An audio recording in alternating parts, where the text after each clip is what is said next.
হরে কৃষ্ণ, স্বাগত বন্ধুরা নতুন একটা রেসিপিতে। তো আজকে তৈরি করলাম পাকা কাঁঠালের চাটনি, আমার তৈরি সেরা চাটনি। তো এই রকমের চাটনি আর কেউ মনে হয় কোনোদিন তৈরি করেনি। তো এই চাটনি এত অসাধারণ হলো কি বলবো বন্ধুরা, জাস্ট অসাধারণ হলো, খেতেও দুর্দান্ত হলো। তো আমি কিভাবে এই পাকা কাঁঠালের চাটনি তৈরি করলাম অবশ্যই পুরো ভিডিওটা দেখতে থাকুন। তো এবার রান্নার কাজে চলে আসলাম। দেখুন এই কাঁঠালের এই কুশগুলোকে এইভাবে কিন্তু আমি কেটে নিলাম আর বিচিগুলি বের করে নিলাম। তো এবার পুরো দিয়ে দিলাম, শুকনো লঙ্কা তেজপাতা ভাজা হয়ে গেল, আর একা নিলাম সাদা সরিষা আর রাঁধুনি, তো দিয়ে দিলাম। তো সরিষা আর রাঁধুনি এখানে ভাজা হয়ে গেল। এবার এই কাঁঠালের কুশগুলো দিয়ে দিচ্ছি। তো এবার পরিমাণ মতো হলুদ দিয়ে দিলাম, পরিমাণ মতো লবণ, তো অল্প পরিমাণে একটু ঝাল লঙ্কা গুঁড়ো।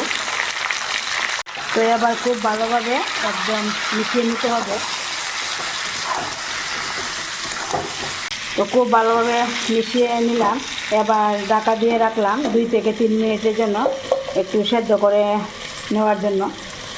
2 থেকে 3 মিনিট কিন্তু রান্না করে নিলাম। দেখুন একদমই ভাজা করে নিলাম, সেদ্ধ হয়ে গেল। এবার পরিমাণ মতো জল দিয়ে দিচ্ছি। জল দিয়ে দেওয়ার পর হালকা নেড়ে দিলাম।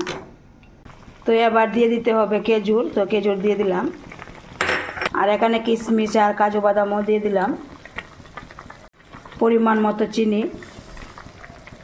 সব কিছু দিয়ে দেওয়ার পর খুব ভালোভাবে নেড়ে দিতে হবে। এরপর এখানে প্রায় আরও 2 থেকে 3 মিনিট রান্না করতে হবে।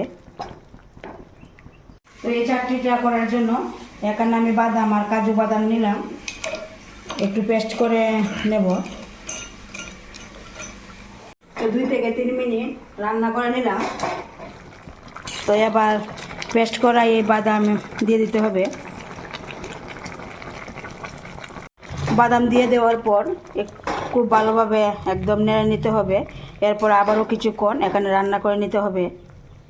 তো কিছুক্ষণ রান্না করে নিলাম। দেখুন এখন সম্পূর্ণরূপে রেডি হয়ে গেল এই কাঁঠালের চাটনি, একদম অসাধারণ হলো। তো এবার নামিয়ে নেব। তো দেখলেন তো বন্ধুরা, কাঁঠালের এই কুশ দিয়ে যে আমি অসাধারণ একটা চাটনি তৈরি করলাম। তো এর আগে আপনারা কোনো দিন খেয়েছেন কিনা অবশ্যই কমেন্টে জানাবেন। তো আমিও এই প্রথম বানালাম, জাস্ট অসাধারণ হলো। আর যদি না খেয়ে থাকেন অবশ্যই একবার এই রকমের কাঁঠালের কুশ দিয়ে চাটনি বানিয়ে খেয়ে দেখবেন, খুব ভালো লাগে। আর আমার এই রেসিপিটা যদি আপনাদের কাছে ভালো লাগে অবশ্যই একটা লাইক দিবেন, শেয়ার করবেন। একটা শেয়ারের মাধ্যমে অনেকেই জানতে পারবে, তারপর তৈরি করে নিতে পারবে।